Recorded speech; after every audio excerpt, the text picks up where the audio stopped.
Hello students, welcome to the English classroom. I am Anurag Sidhu, lecturer in English, Government Senior Secondary School, Ramgarh Pudda, District Mohali. Today we will be reading the chapter Two Gentlemen of Verona from your Plus 2 English syllabus. Here the chapter is Two Gentlemen from Verona, and Verona is in Italy. You can see it on the map, and here we have Verona. So this is the place where this lesson is based. Now you can see a picture of two boys, young boys, and a man. What do you say? Which one do you think is the gentleman? The gentleman, is it a well-dressed man, looks wealthy and from a high social status? And the other picture is of two boys who look shabby, are poorly dressed, look poor, and are wearing ill-fitting clothes. They also have a box. It's a kind of a shoe shine box where the brushes and polish is kept. So they are the two boys who are very poor. Do you think they can be called gentlemen? It's not about the clothes, but being a gentleman is based on a man's values, morals, and behavior. And a gentleman has a high standard of conduct. He is polite, calm, and considerate to the needs of others, and even sacrifices his own needs to make others more secure and safe. So here is a story about two such gentlemen. The story recounts the hard life willfully spent by two young boys so that they could pay for the treatment of their sister afflicted with tuberculosis. The boys sacrifice their sincerity and devotion to the cause, and the maturity they display in their actions gives a new hope for humanity. Let's read about the author. A.J. Cronin, who was born in 1896 and he died in 1974, was a doctor. He practiced medicine in Wales and in London. It was while recovering from a breakdown in health that he wrote his first novel, Hatter's Castle. It was a huge success. Cronin gave up practicing medicine and took to writing as a career. He wrote a number of novels and short stories.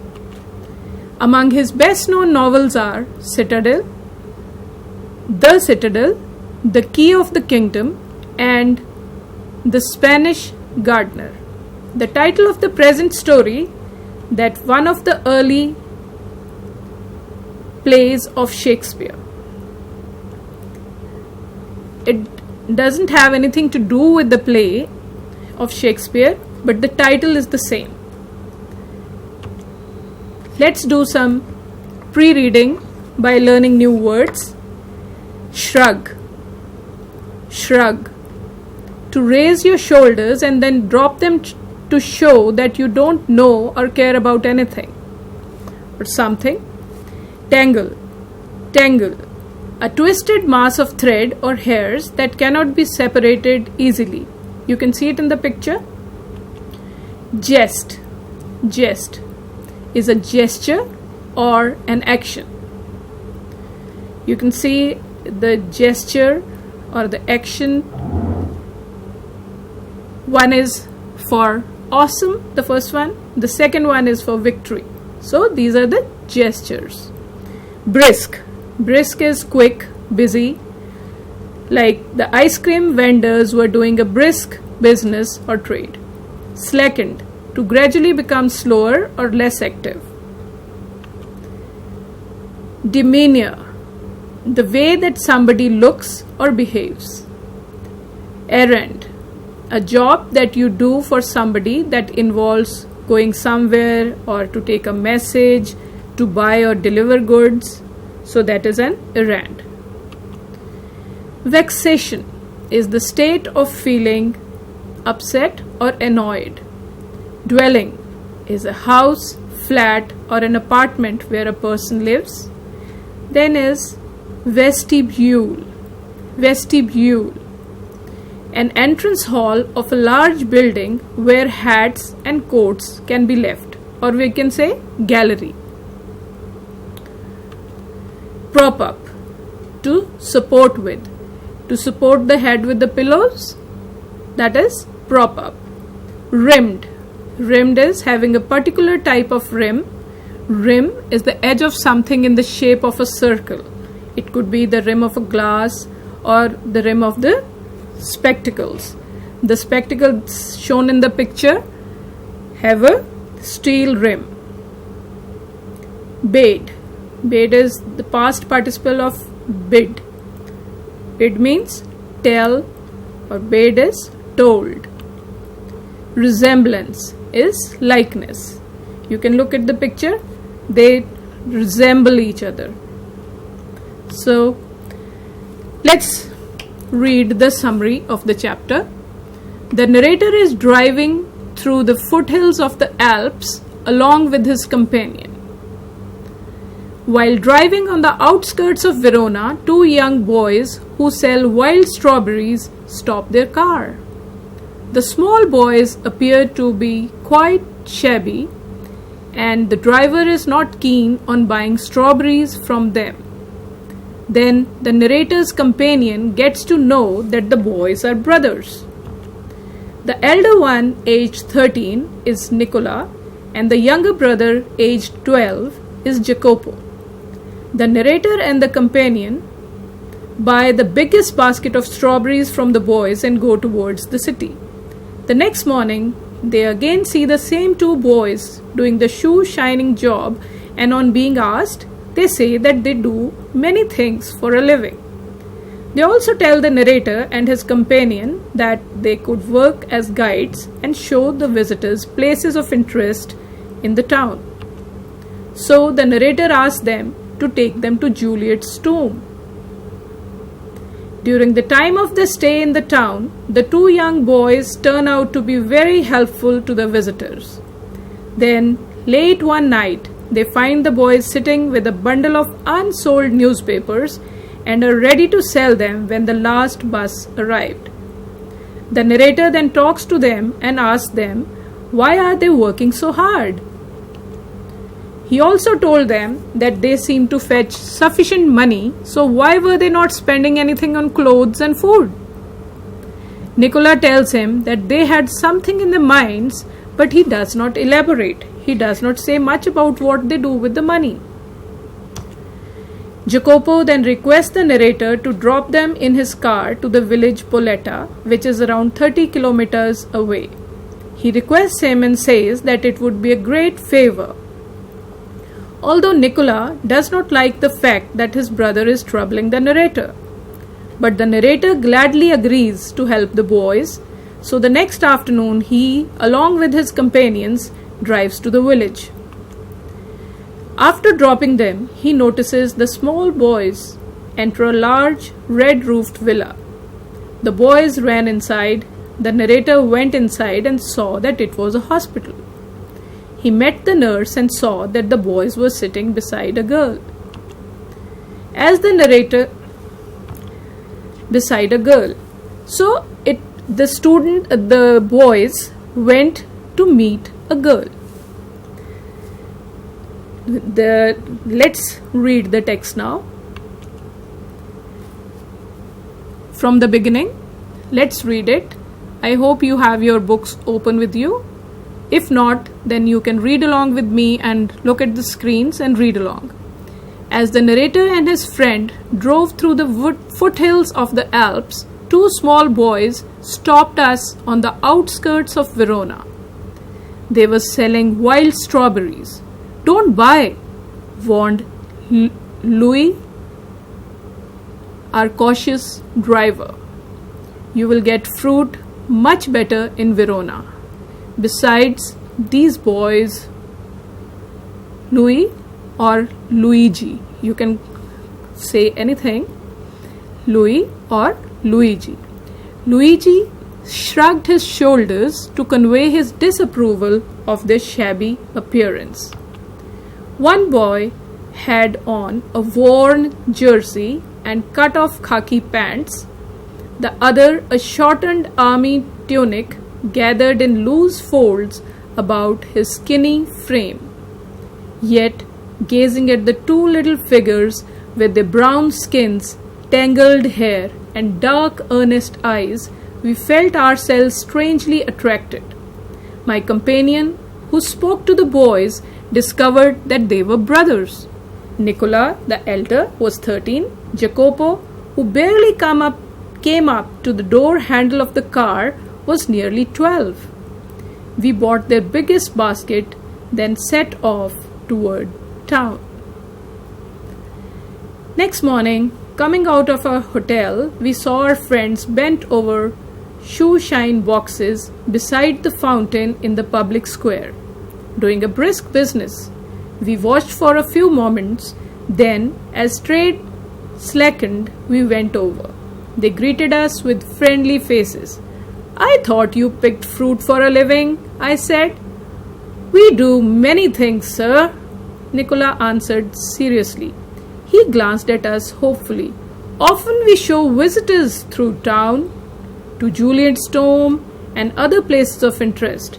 "All right," I smiled. "You take us along." As we made the rounds, my interest was again provoked by their remarkable demeanor. They were childish enough and in many ways quite artless. Jacopo was lively as a squirrel. Nicola's smile was steady and engaging. Yet in both these boyish faces there was a seriousness which was far beyond their years. In the week which followed, we saw them frequently, for they proved extremely useful to us. If we wanted a pack of American chocolates, or seats for the opera, or the name of a good restaurant, Nicola and Jacopo could be relied upon to satisfy our needs. What struck one most was their willingness to work. During these summer days, under the hot sun, they shined shoes, sold fruit, hawked newspapers, conducted tourists around town, and ran errands. One night, we came upon them in the windy and deserted square, resting on the stone pavement beneath the lights. Nicola sat upright, tired. A bundle of unsold newspapers lay at his feet. Jacopo, his head resting upon his brother's shoulder, was asleep. It was nearly midnight. "Why are you out so late, Nicola?" "Waiting for the last bus from Padua. We shall sell all our papers when it comes in." "Must you work so hard? You both look rather tired." "We are not complaining, sir." But next morning, when I went over to the fountain to have my shoes shined, I said, "Nicola, the way you and Jacopo work, you must earn quite a bit. You spend nothing on clothes. You eat little enough. When I see you have a meal, it's usually black bread and figs. Tell me, what do you do with your money?" He colored deeply under his sunburn, then grew pale. He looked to the ground. "You must be saving up to emigrate to America," I suggested. He looked at me sideways, spoke with an effort. We should greatly like to go to the States, but here at present we have other plans. What plans? He smiled uncomfortably. Just plans, sir, he answered in a low voice. Well, I said, we are leaving on Monday. Is there anything I can do for you before we go? Nicola shook his head, but suddenly Jacopo said, Sir, he burst out, every Sunday we make a visit to the country, to Poletta, 30 kilometers from here. Usually we hire bicycles, but tomorrow, since you are so kind, you might send us in your car. I had already told Luigi he might have the Sunday off. However, I answered, I'll drive you out myself. There was a pause. Nicola was glaring at his younger brother in vexation. We could not think of troubling you, sir. It won't be any trouble. He bit his lip. Then, in a rather put-out tone, he said, Very well. The following afternoon, we drove to the tiny village set high upon the hillside.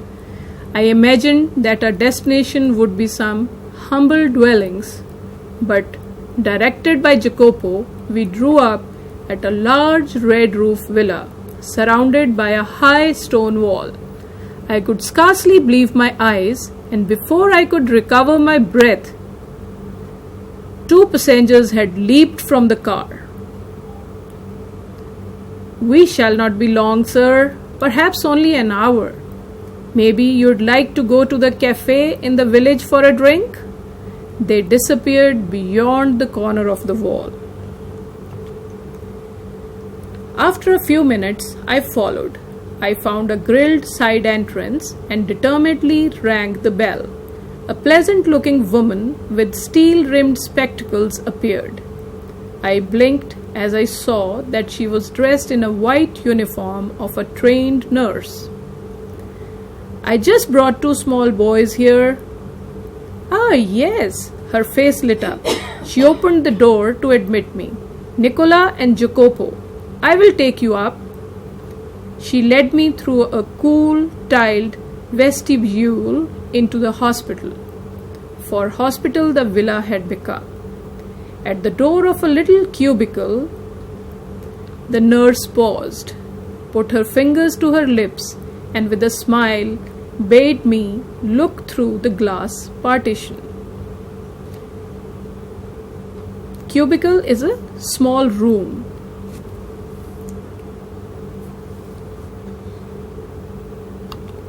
The 2 boys were seated at the bedside of a girl of about 20 who, propped up on pillows, wearing a pretty lace jacket, was listening to their chatter, her eyes soft and tender. One could see at a glance her resemblance to her brothers. A vase of wildflowers stood on her table, besides a dish of fruit and several books. Won't you go in? The nurse murmured. Lucia will be pleased to see you. I shook my head and turned away. I felt I could not bear to intrude upon this happy family party. But at the foot of the staircase, I drew up and begged her to tell me all she knew about these boys. So, this was the story till now. The rest of the story we'll read in the next session. Till then, we should do the question answers. What were the jobs that the 2 boys undertook? We have to answer this question in not more than 10-15 words each. So what were the jobs the 2 boys undertook? Yes, they polished shoes, sold fruits and newspapers. They also worked as tourist guides. Question number 2. Describe the physical appearance of both the boys.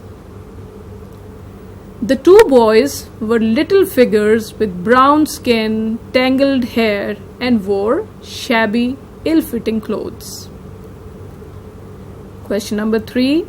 How were the two boys useful for the narrator in many ways? Yes. They brought chocolates, shined shoes, and booked suites for the opera for him. Why did the two boys work endlessly? They worked very hard to pay for the treatment of their sister who was suffering from TB or tuberculosis. Tuberculosis of the spine. We'll get to know about what tuberculosis it was, but they did work very hard for the treatment of the sister. Where did the narrator drive the two boys? He drove them to a village, Poletta, which was 30 kilometers away. Who was the woman at the village? She was a pleasant looking nurse. She was a pleasant looking nurse.